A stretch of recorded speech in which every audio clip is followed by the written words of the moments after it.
there are some things that, well, actually Donnie wanted me to talk about the dress code first.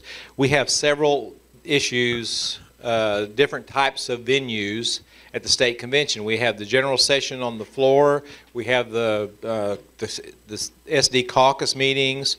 We have banquets. We have receptions. There's receptions going on all through the 2 or 3 day period.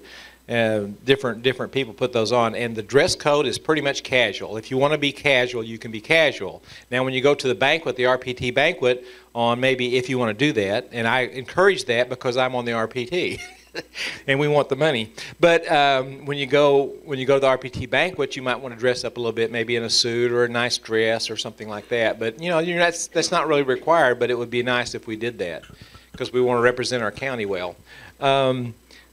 Gosh, there's so many things to talk about, but the dress code is pretty much what you want to do, but try to be business attire sometimes, and during the day you can be casual. You can wear jeans and a shirt like some of you, or one of you or two of you have on. Comfortable shoes, very comfortable shoes. Also, if you haven't, and we're going to pass out some information, my wife has it. You did? Okay. For the delegates here, and it's going to tell you about your DART, because DART is the optimal way to move around in Dallas. There's not a lot of parking downtown, especially when you got 14,000 people probably coming in. So the optimal way is to DART, bus, train, TRE. That's the train network that goes between like DFW, and I don't think anybody's flying into Dallas, are they? Where would you fly from? Just kidding, just kidding. Anyway, so DART needs to be utilized, and on that handout you'll see how to get onto DART and get those passes. The housing situation, has everybody signed up yet? Has everybody registered yet? Anybody not registered? Okay, and on that handout too, you'll have that on there. We have 4 hotels. 3 of them are sold out. 1 of them is probably almost sold out, and there was another group called Grit that had a couple other hotels, and I'm not sure if those are sold out or not. But we had, as of a couple of weeks ago, we had 1,000 more rooms than we've ever had before booked. That's going to tell you the size of this convention is going to be. So, getting directly into the purpose of the convention, though, and I seem to not have my notes that I had earlier, so I'm going to wing it. Okay. I probably did, yeah. We have thousands of delegates and alternates going to this convention, like I just said, more than ever before. It's the biggest convention in the country for delegates and alternates, the biggest by far, even bigger than the Republican National Convention, although they had 15,000 media people there. This is the biggest convention of its type in the country. The committee process is pretty much how we work through the convention. For example, we have 4 committees that we pick. There's 4 committees that pretty much control the convention. The Rules Committee, the Platform Committee, the Permanent Organization Committee, which pretty much determines who the chairman will be, the Credentials Committee, and that decides whether you guys are going to get into the convention or not when they check your credentials.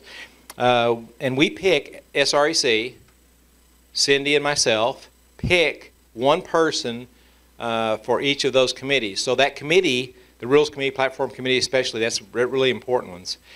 Those committees have a chairman, that the temporary chairman, who is the county, who is our chairman of the party, they pick the chairman for each of those committees. And then we have, from each Senate district, 31 Senate districts, we have 1 person from each Senate district going to those committees, in each one of them.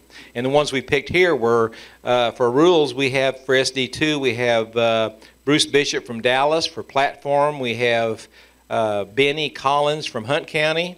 For the Permanent Organization Committee, Brenda Zelke from Rockwall County. For Credentials, we have Melody Michaud from Fannin County, and for our SD caucus chairman, we have Lance Lentz from Van Zant County. So we've got a wide range of people. We try to make sure that we pick from different counties. We don't want to have 3 people from Dallas or 2 people from Rockwall or something like that. And those people always want people on there. In fact, I get recommendations from people that want to be on those committees, and I haven't got anything from Hopkins County. So maybe next time at the next convention, Hopkins County could add a few of their people to that, and we can pick them for the convention, or one of them for the convention anyway. Did you have something for me? Oh, thank you. Okay. Now those committees, the Rules Committee and the Rules Committee and the Platform Committee are probably the biggest 2 committees. They determine the platform for our party. If they don't pass that platform, we don't have a platform in Texas to go with in the 2-year period. We don't have a platform. So we have to pass a new platform every 2 years. Also, the rules are updated. And those people are sitting in there from 12 o'clock on Tuesday afternoon till 12 o'clock that night. They're working 12 hours that day and probably every day up to the end of the convention. Well, until Friday night. And Friday night, they got to be through by midnight, because then they have to get the platform and the Rules Committee. They have to get all that stuff together. They have to pass all that stuff. The resolutions and the rules. They got to pass all that. They got to print it out, thousands and thousands of copies to bring to the floor the next morning. So that's a massive job. So anyway, those guys are the hard workers. Now, if anybody wants to be on one of those committees next time, just let me know. I'll get you in there. I can hear the excitement in the room now that they want to. Okay, the convention process, like I said, it starts on Tuesday with the committees. Then it goes into Thursday, which are temporary committee meetings again. We have our SREC meeting that day. There's volunteer training session for the people that are going to work the convention. There's registration all day. They've got trade shows, and you know the trade shows will be out there, and you have all the vendors from all across the state trying to sell you all kinds of Republican items. Well, those are there. Then you have people like the Heritage Alliance. You got people like Texas Eagle Forum, and all those people have booths out there. This year, they decided not to put Deborah Medina in there with a booth. She asked for a booth, and they wouldn't say, "No, you sued the party. We don't want you to have a booth there." I don't know if that's payback or what, but anyway. So that's Thursday. All that is starting up right there. And on Thursday night, we've got all kinds of good things happening, and I do have that here too. We got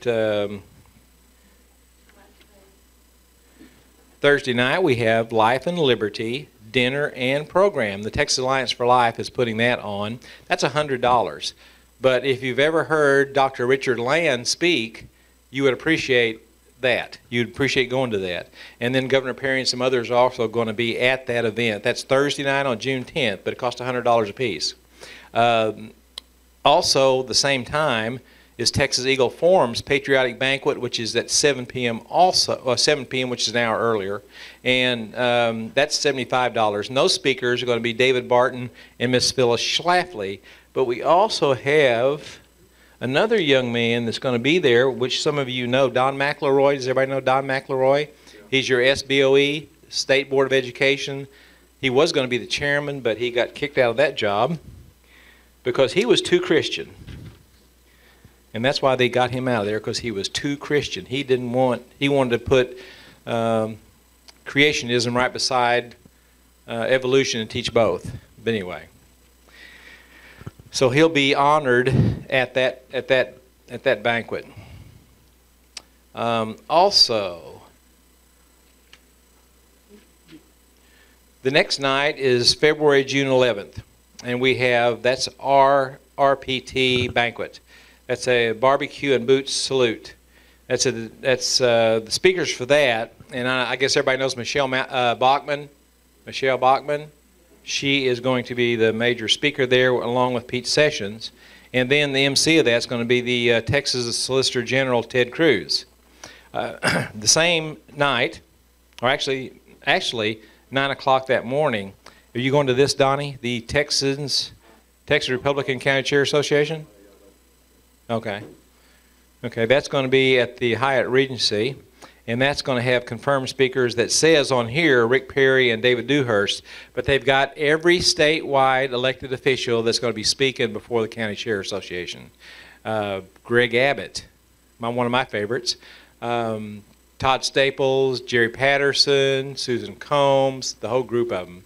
So there's going to be a lot of people there speaking.